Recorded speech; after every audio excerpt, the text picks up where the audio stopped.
Thank you for remembering to record. It's great to see everyone. We've been very excited about this open studio because we have been asked this question so often and for quite some time is how do you get things started in an organization or in a system in getting people excited about systems thinking and being able to plant those seeds and nurture. So I'm going to share my screen and there we go. And I'm going to put it in slideshow mode. So the title of our session today is Planting the Seeds and Growing Systems Thinking in Your Organization. And I am thrilled to have some special guests with me. You're going to be hearing stories from Kelly Nichols from North Carolina, Jackie White from Sacramento, California, and Victor Yagi from Seattle, Washington. Known these three people for quite some time and continue to be inspired by the work they're doing in their own systems. So what I'd like to do to start is to not only welcome you, but ask you to, in chat, just tell us, who you are, where you're joining from, maybe your organization or setting, because it will really help us in the storytelling and in the focus of this session, be able to do what we can to connect with the work that you do. So, and as we're doing that, I'm going to ask Kelly, Jackie, and Victor just to kind of introduce themselves. Kelly? Hi, everybody. I'm Kelly Nichols, and I am from Winston-Salem, North Carolina. So if you hear me talking a little funny, that's why. I work for the school district here, and I am the implementation coach here. Thank you, Kelly. Jackie White. Good morning, everyone. I am Jackie White. I am the assistant superintendent here at the Sacramento County Office of Education. And yeah, that's it. Okay. Hi, I'm Victor Yagi. I'm a strategic planning manager for King County in Seattle for the Department of Adult and Juvenile Corrections. But I'm going to be talking about a story from when I worked at Seattle City Light. So I just recently made a job change. So nice to see everyone. Thanks. Okay. So thank you so much for sharing where you're from. And so today we are going to start a little bit with that metaphor of planting the seeds and growing systems thinking in your organization. And I'm going to spend a short time just kind of warming. I'm like the warm-up band. I am going to be able to give you some tips from the Water Center that we've experienced both through success and through missteps the past several decades, and also a little bit about how you can get your organization ready. So to begin by fertilizing the soil. And what readiness indicators, we call them readiness indicators, would help you plant new ideas in your system. So this is what I want you to think about, is that if you're getting ready to do something different in your system, what are the things that you would look for to ensure that the people in your team, in your school, in your company, in your government agency are ready for something new like systems thinking. So from our experience, having a learning culture is really important. And we like to borrow this quote from one of our previous mentors, Daniel Kim, in that having to know the answers puts one in a terrible place to learn. So being learning leaders, being lifelong learners, knowing that that learning is important, not just having all those answers. So looking for indicators of that in your system is important.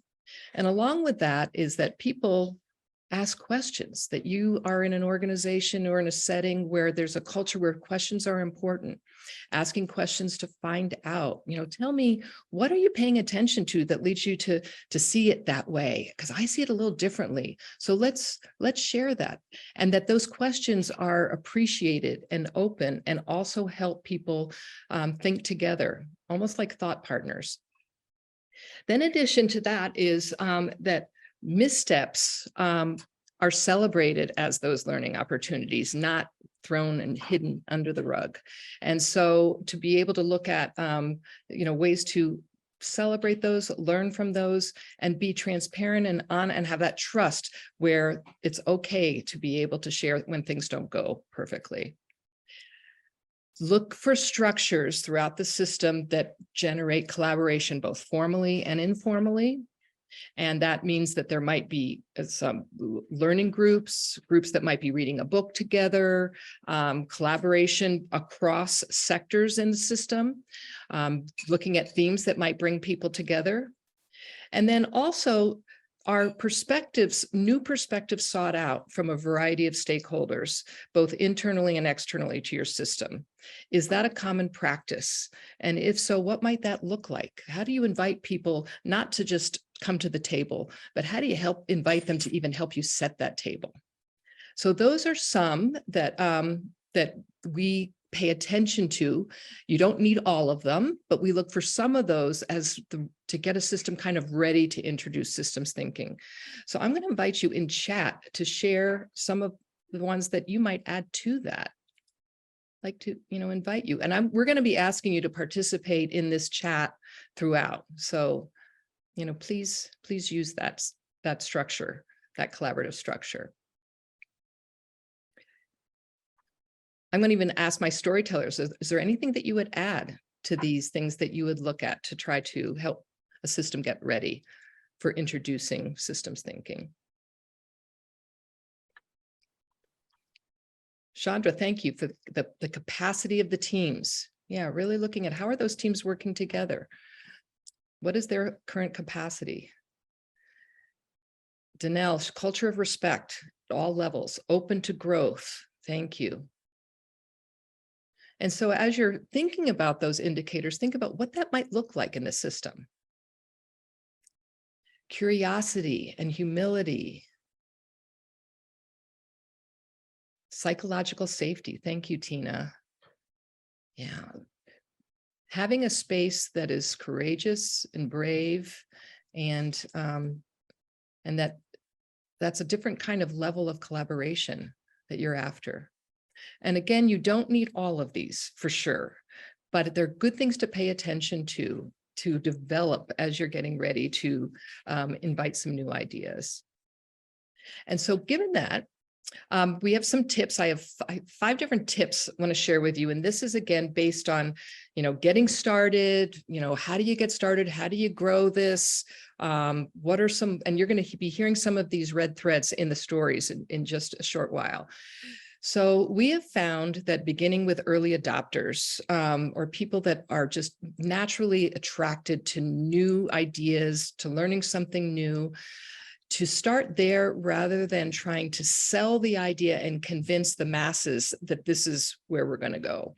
I mean, we've had systems where the leader of an organization says, I want everybody to learn systems thinking. And there's a requirement to come to an initial workshop.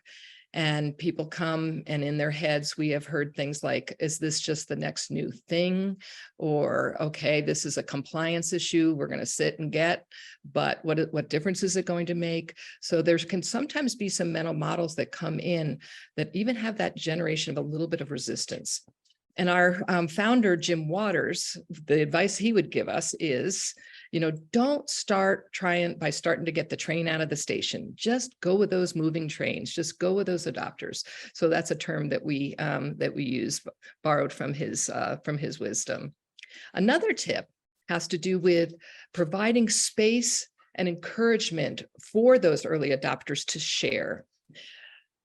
We have found that people in the organization, when they find something that really works for them for whatever reason, when they share it with their colleagues, the colleagues are going to be more likely to be interested. So it's almost like that infection, that contagious new idea that is going to entice other people to invest some time in learning.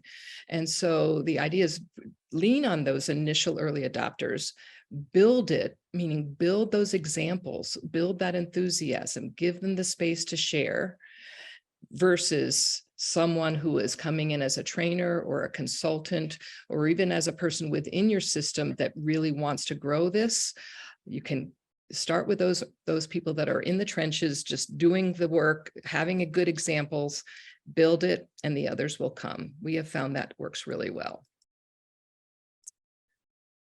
Third has to do with people applying at different rates, learning at different rates.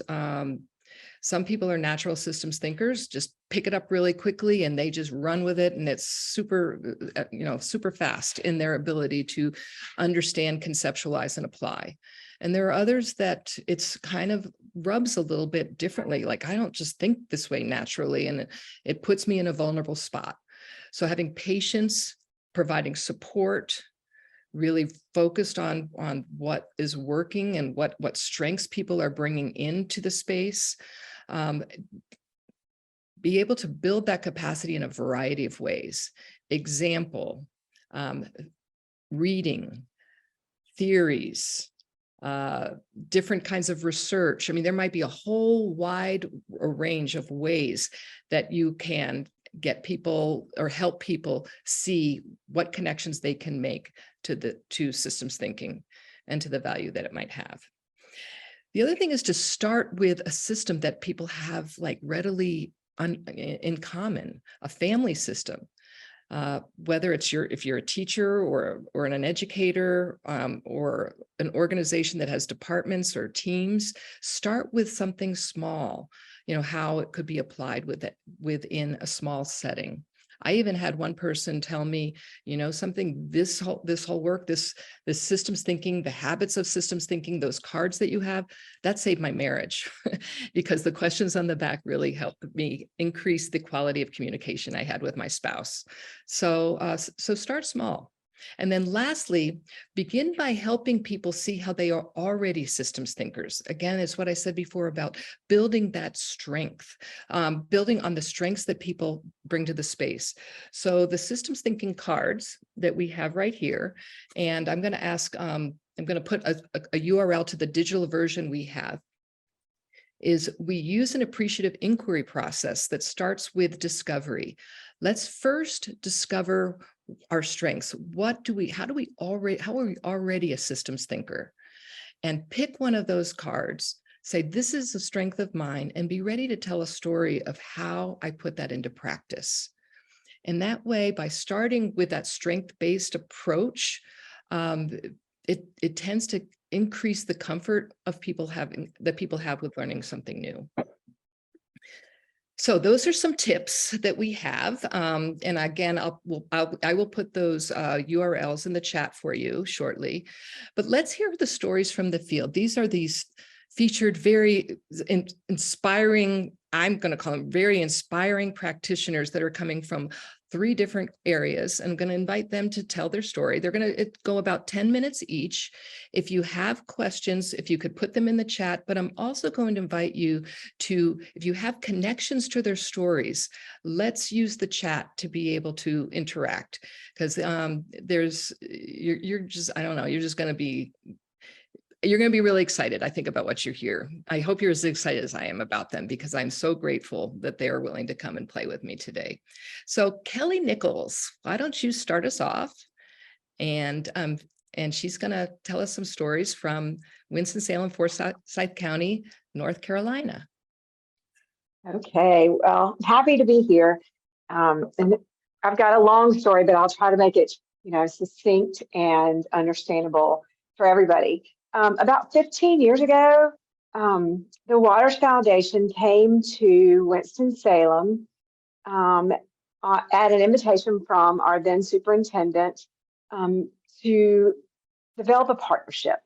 And part of the partnership was that he was just super excited about it and had taken some leaders to visit and to talk and to see. And so he was just gung-ho, and he encouraged principals to invite teams of people, think 5 people from the school to come. And my principal came to me, and it was during the summer, and said, do you want to go? And I was like, sure. So,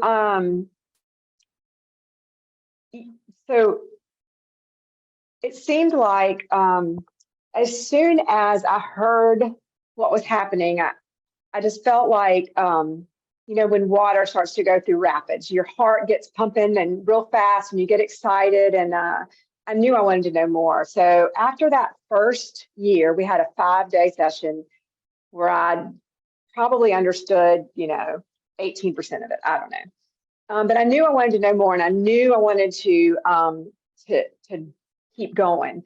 And it was great. Summer came and went though, because it was at the end of the year, and kind of my enthusiasm for that did too with the beginning of school. By the way, I was a third grade teacher. I don't think I said that.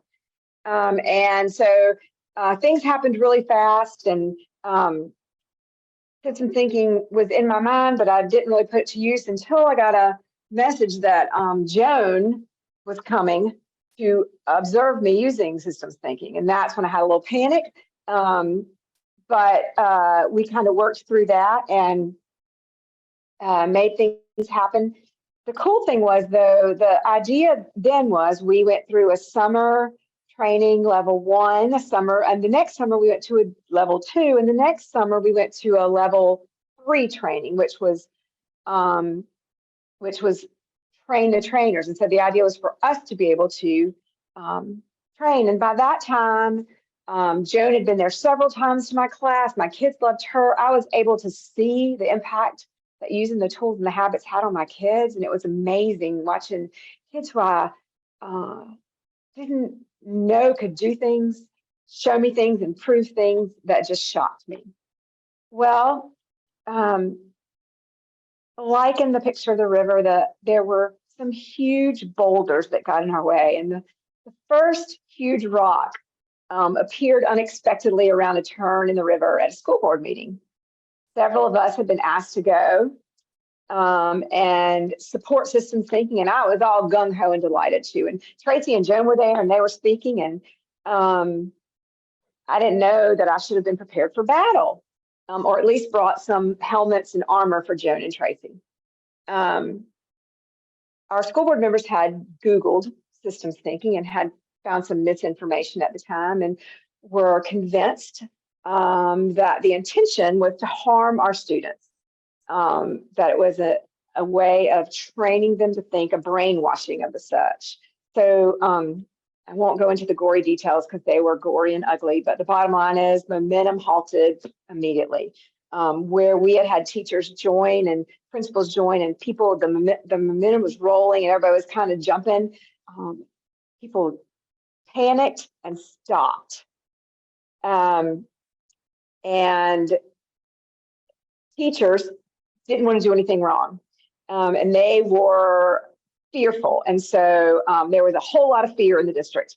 And system thinking for most people became another manual on the shelf. Well, not for me, and not for a colleague of mine, and probably 2 or 3 other people.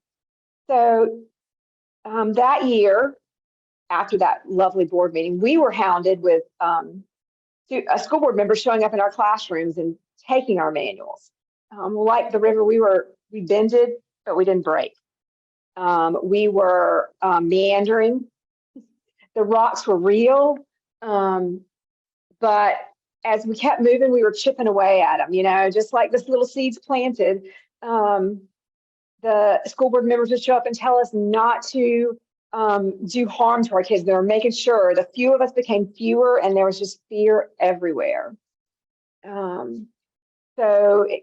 What came down to it was one of the girls that was also seeing great impact on her kids from systems thinking, taught kids with some learning differences.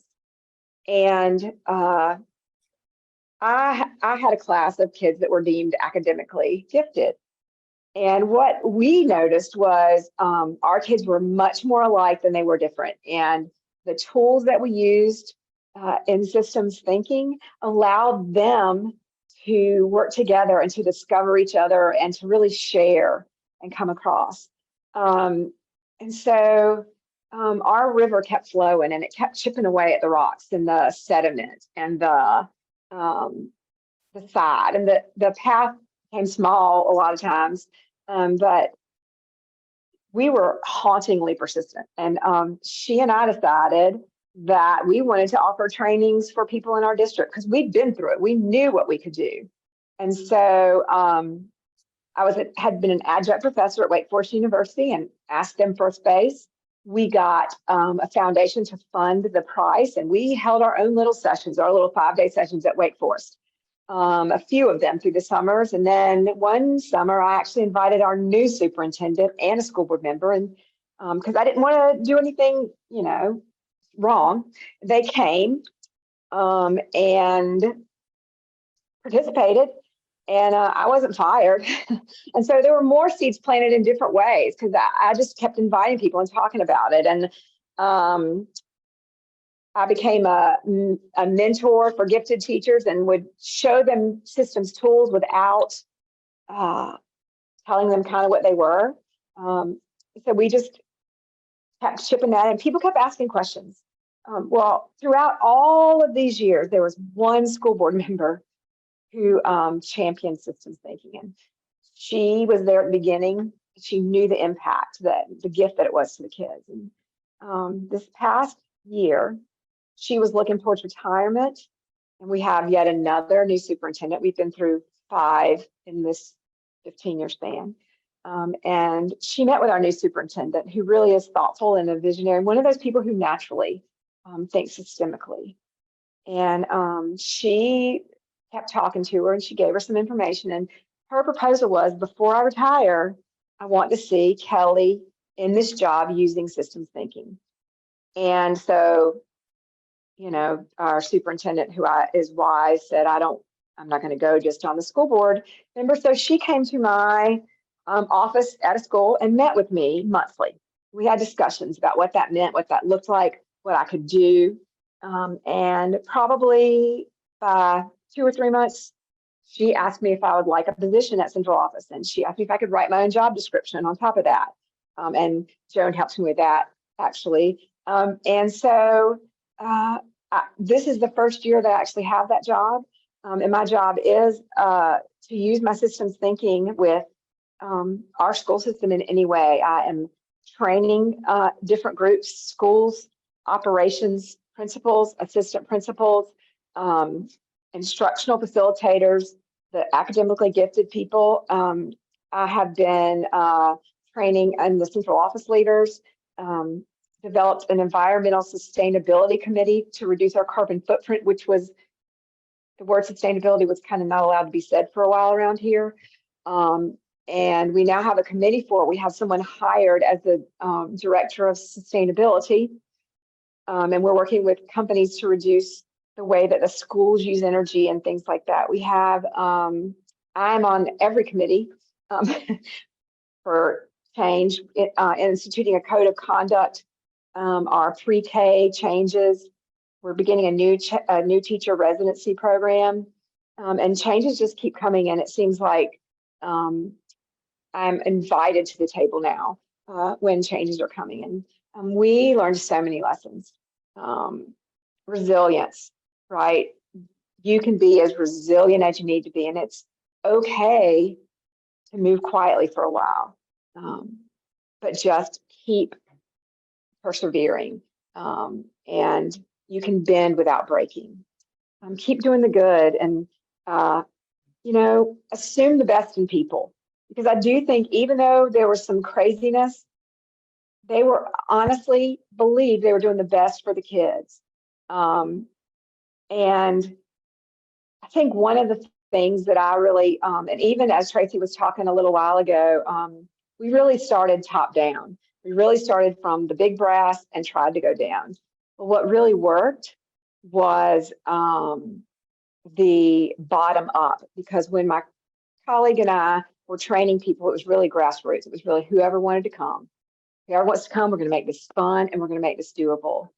And it just reminds me of that Margaret Mead quote. I think I'm going to quote her correctly-ish when I say, never doubt that a small group of thoughtful, committed citizens can change the world.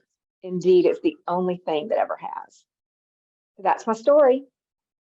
Thank you, Kelly. Thank you so much. So Kelly, a question popped up just now by Tim. Mm-hmm. He's curious if you've explored systems of discipline in your school district.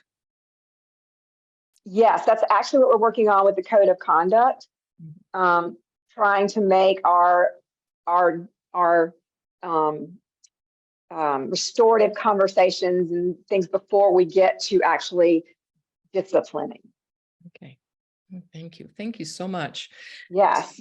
So, yeah, so I mean, a story that went, for I don't know, 9, 10 years, right? I mean, as far as a long time, and seeing how those seeds can take some time to germinate sometimes with different people and different examples. And so thank you, Kelly, so much for sharing that learning journey with all of us. And so let's move to the West Coast to Jackie White and in Sacramento, and she's going to tell you her story.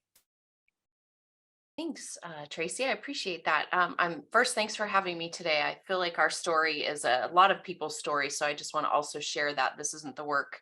This story isn't the story of one person. It's the story of a larger team and lots of other folks. But I want to start off by this piece, which is really important for, at least for me as a leader, to always remember. The day you plant the seed is not the day you eat the fruit. So want to sort of say to everyone, if you're thinking about moving systems thinking in your own system or bringing any change to a system, remember that it takes time. The day you start, for me at least, I always want to fix everything when I start in that very first minute. And the reality is that's not what happens, right? It takes a lot of time. And so to give yourself grace and be careful and thoughtful and use your systems thinking tools to sort of guide you in your process. So I think that's where I want to start. If you'll go to the next slide for me, Tracy. This is really the story of, as I said, not just me, but two different systems that I've worked in over the last 15-ish plus more than that years. And it starts with, as I said, when I introduced myself this morning, I'm Jackie White. I'm the assistant superintendent here at the county office. In Sacramento and in California, county offices support local school districts. So our county office supports our 13 local school districts. Of one is where I came from just under 3 years ago. So I came to the county office about 3 years ago in the middle of COVID. But had been in the district Twin Rivers for 15 years. So I came up through the system. I started as a teacher in that system and worked my way up through a variety of roles. And when I was a new principal, first year principal, the superintendent, we had a new superintendent, and he and our deputy superintendent brought the water center to the district.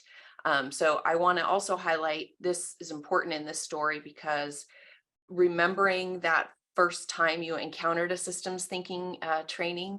I think Kelly highlighted this as well, the feeling of like, I don't understand what we're doing here. And then add to that being a first year principal and trying to balance 100 other things and transparency in my brain and coming to this session. Also a little to what Tracy alluded to, like we're all going, all the principals are showing up. Show up and be here in the building. What's the expectation? Why do I have to be here? So remembering as you bring things into the system, those feelings you yourself have felt. I think that's the other kind of piece, that changing perspective to understand and plan for the team or system you're trying to support. So I engaged in systems thinking training as a principal. And then changed roles a few years later and had the opportunity to help build some leadership in some systems to bring leadership to Twin Rivers around systems thinking. So there was a team of us, we got together, went back and forth about the name. Tracy will remember this. It was quite a thing. What were we going to be called? What were the mental models around what we were going to be called? So really tried to pull together a team with people from different parts of our system, which I think is really important. We had principals on the team. We had classified leadership on the team. We had classified staff members on the team.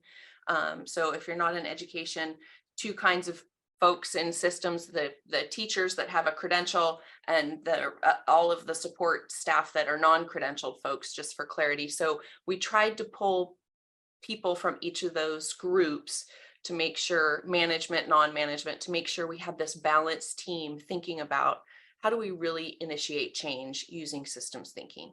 And so we came up with a tiered plan, essentially. So we were going to offer workshops for everyone.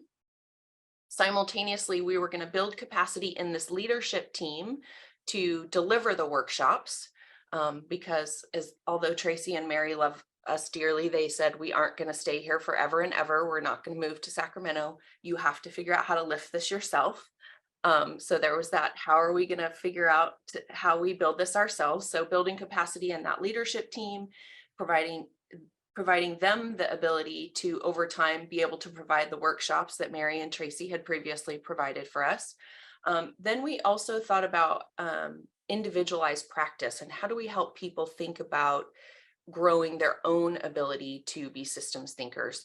So we came up with a coaching model also from that leadership team. That leadership team built a coaching team, and those coaches were going out and working with principals individually, one-on-one, and building capacity in those principals to solve whatever problems they were engaging at their school, right? And do true coaching using systems thinking as the tool. So really a tiered support, right? There was something for everyone. There were workshops for everyone, but at the same time, building individual, if you really think about MTSS or a tiered level of support, it really meets that, where that was what we were building, this tiered level of support, something for everyone, something for folks who needed maybe a little more support, and something for really individualized needs. And so that took us about 3 to 5 years, depending on where you look at the starting point for us. And then COVID happened, and then I had the opportunity to come to the county office, but we had a long, through that time, things shifted. There was a shift that we wanted to incorporate it into our meetings. So there were 2 main leadership meetings, and because we had sort of done, that ground up work, there was an interest in, let's engage this in part of our meeting structure, right? So the leadership team for the certificated staff and the leadership team for the classified staff, Mary and Tracy came and helped build agendas. The leadership folks on the leadership team helped run parts of those meetings. Again, really internalizing the ability for this to be part of the way the system worked and the way that we encouraged people to think about how the system worked. So came to SCOE again in a new leadership role. Like, again, all new leaders, you want to fix everything. And I remember having a conversation with Tracy and Mary early on, thinking they need systems thinking, like the whole system, everybody, they all need systems thinking. We're not doing our processes are unorganized, and this is happening here, and just come to a workshop for everyone, right? And having to put pause and go back to that, all of that learning that I had in Twin Rivers about that was going to be a quick fix. That wasn't going to get me to the place that I really wanted to go, which was I wanted people to want to learn how to be systems thinkers, not me telling them you will now be a systems thinker. So started over, brought a small team together, the team that I supervised and managed at the time, and just started with some initial training for that team, and then started with some initial coaching for that team. And we had some resistors in the group. Mary Quinnen will tell you, we had some resistors early on who are now our strongest advocates. Because when you integrate systems thinking into something that you're doing, all of a sudden, especially in that coaching role, people go, oh, this is going to help me solve the problem I'm having. So now it's not something I'm doing to you, it's something that's helping you in your day-to-day. And that means people all of a sudden want to learn more, because we all want to solve problems, right? That's why most people are in the roles they're in, because they want to fix, build, grow, do those things, back to the analogy of planting seeds, right? So we happened to have another colleague come from my former district, and she said, hey, I really want to do systems thinking in my team. Similar like experience. She comes in, oh, there's all these problems, let's solve them. And I said, let's bring our teams together and start having them think about this work together. It solved a couple of problems, which there were some pretty big silos when we first both came to this organization. So by sharing learning experiences and bringing these teams together that hadn't been together previously, we were building systems thinkers, but we were also building bridges and connections in our system, right? And we did lots of activities, just activities and team building in the beginning for them to see their connection to each other in the system, Julie runs the early childhood department. So oftentimes, and I support the college and career department, and I support all of our SCOE schools and our adult reentry programs. So people think like, oh, Jackie, those are totally different. But the reality is what happens in early childhood affects what happens at the other end of the system. And oftentimes we're serving the same families. Oftentimes, right? So how could we bring those conversations to light using systems thinking? So I think I could talk about this forever because I really love this work and love this, but I know I want to make sure Victor gets some time to talk as well. But I think the sort of key things in that is using the systems, and that's on my next slide, really thinking about the systems thinking habits and tools when you want to bring systems thinking to your system, right? So thinking about what are the leverage actions? So in both of those stories, I had this big picture view of all the things, but starting to look at where's leverage in the system. Bringing the early childhood team together with the college and career team provided us leverage about conversations, because what's happening now is people are asking, oh, we hear your team is doing this. Could you show us what that looks like? Could you come share that with us? Oh, or your team is working together. Where did that start? So being able to look for leverage actions to get to where we want to go. Thinking about that behavior over time, the rates of change.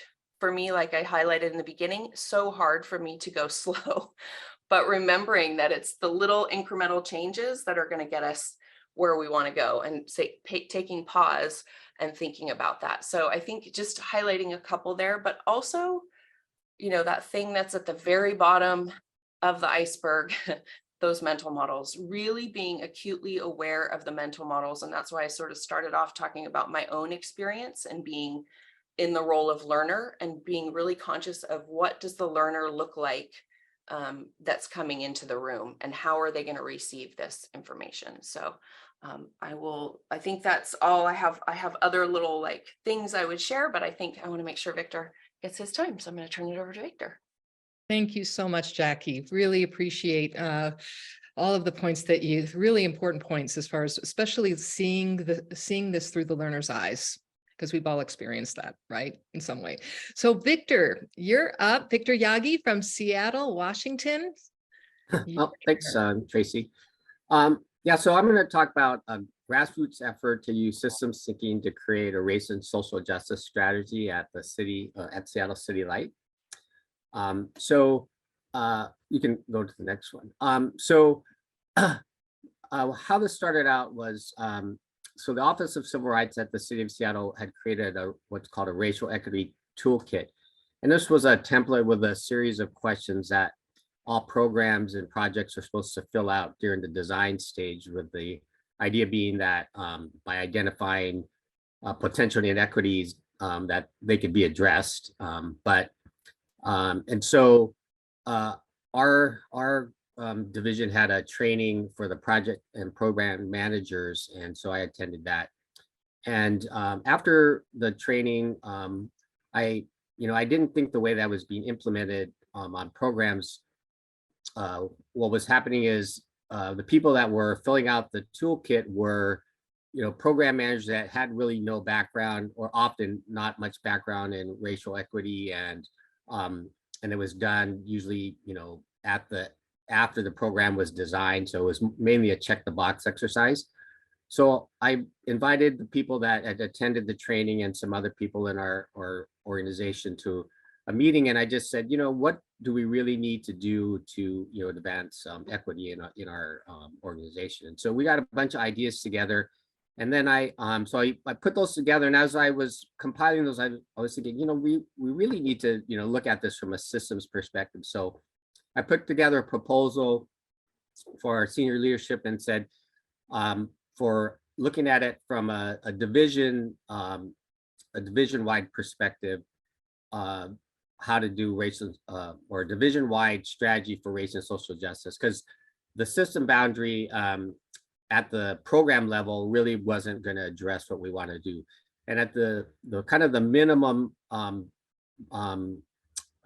level you needed was a division, because that's where your policies and programs and organizational decisions are being made. So, and then you also needed to include the community in that to really make a difference. So I put together a proposal. They said, oh yeah, okay, we like it, go ahead. And so we formed a small team.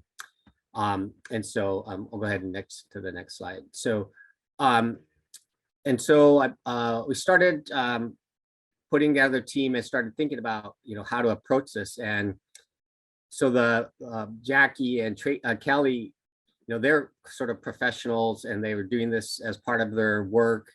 And as I started thinking about this, I understood the concepts and the tools to some extent, but I was mostly self-taught.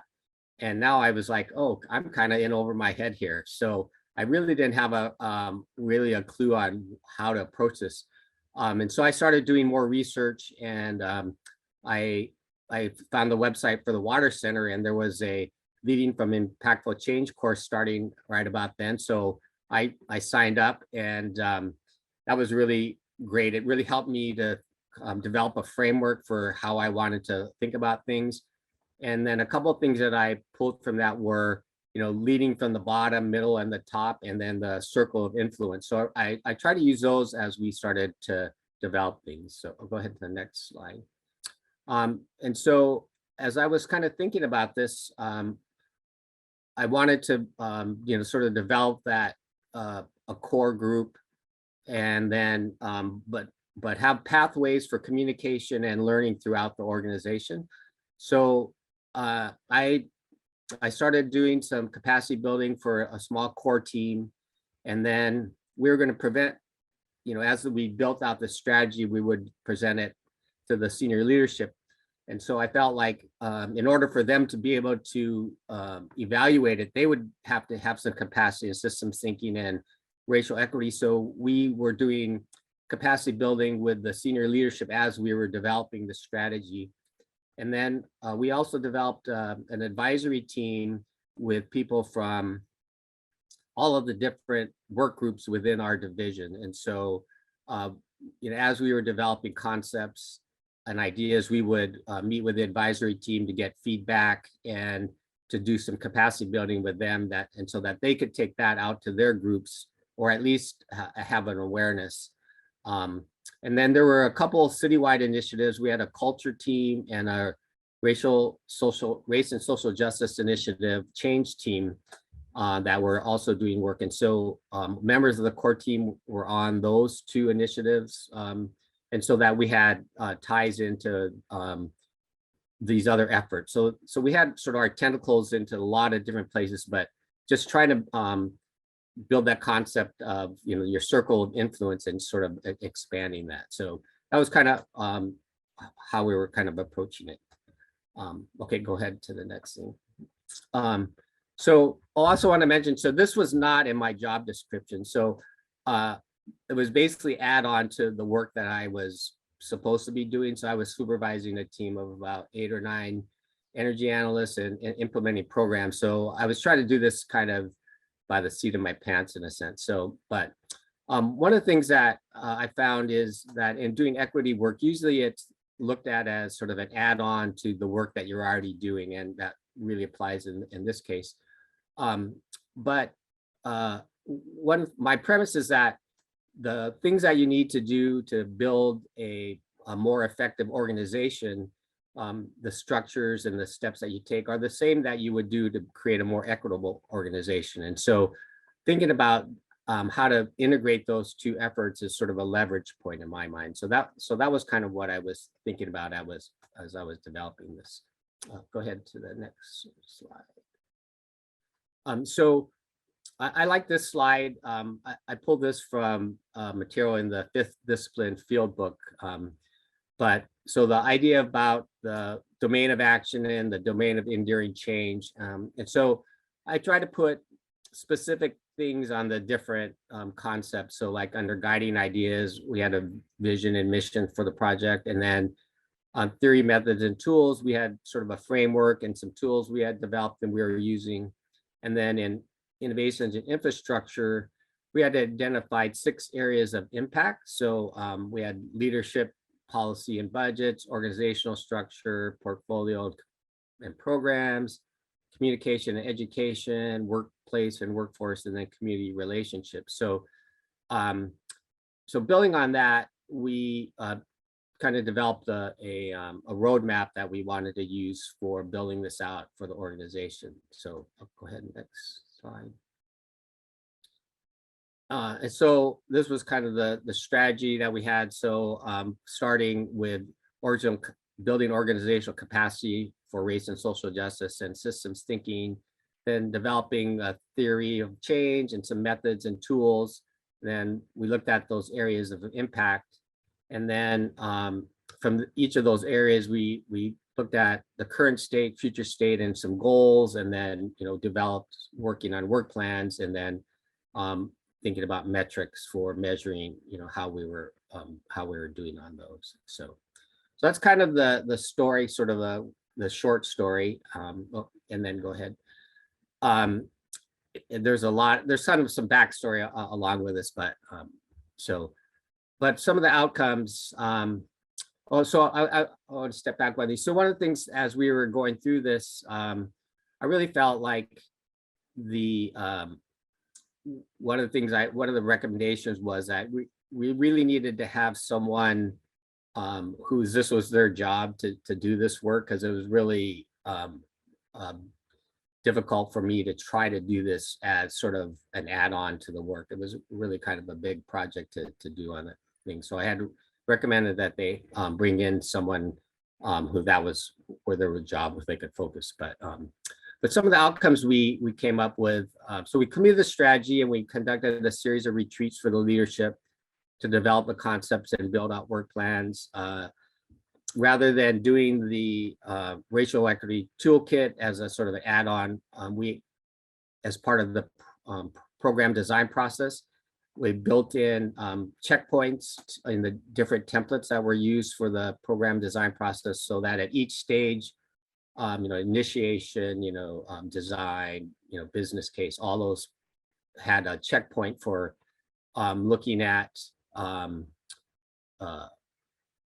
how the design was developing. And there were some structures being developed for implementing the social justice toolkit at the department level. And then for sort of professional reasons, I decided to leave City Light to focus on something different, which I'm doing now. And then after I left, the core team disbanded. Everyone, there was so much work to do, and so one of the things about, as I think back about this work, developing the capacity of that core team is really where I would have put a lot of focus. And that's an area where I didn't really, because of my capacity and my knowledge was not as advanced as I would have liked to do that. That's an area where I really would have focused a little bit more. But as I look back, I saw that the city had posted a job description for a change management specialist, and systems thinker was in the job description. So maybe we made an impact on it. So go ahead and go to the next slide. So yeah, just so some lessons learned, build capacity and support from top down, bottom up, and sideways. I think really building out that core team and expanding your sphere of influence has really helped those seeds grow, right? So make things practical. So the teaching that on systems thinking that I was doing was really applied to the work because it was sort of embedded into what we were doing. And I think that helps for people to see the connections. It takes time to see results and the small incremental changes. As I think back on it, I really feel like we're at a tipping point for really making a lot more change in the organization.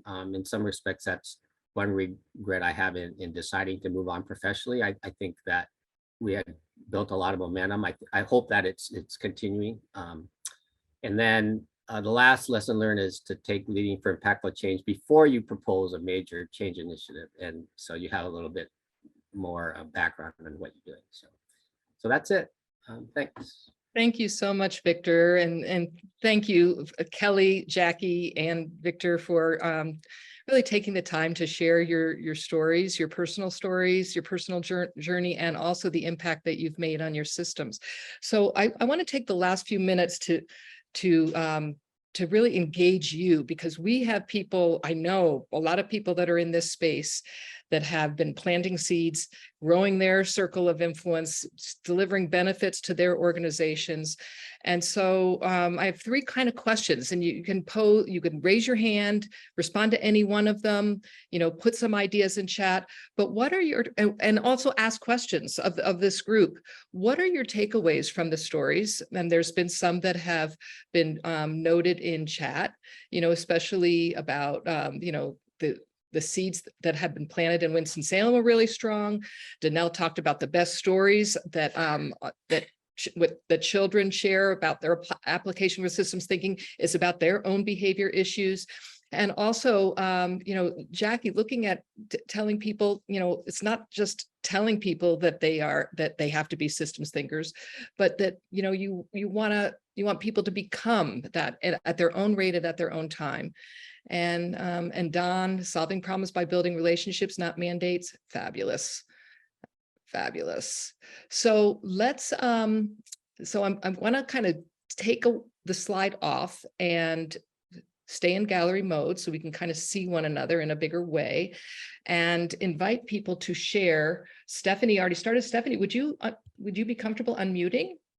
And I think what resonated with me is really that starting small, being patient.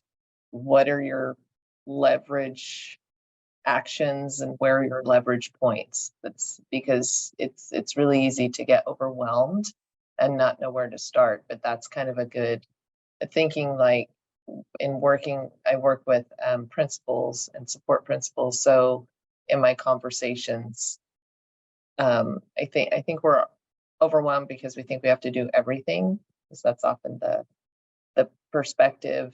But knowing that let's pick some of those high leverage points where we can start and have some early adopters and see some success, but also to be patient for those results.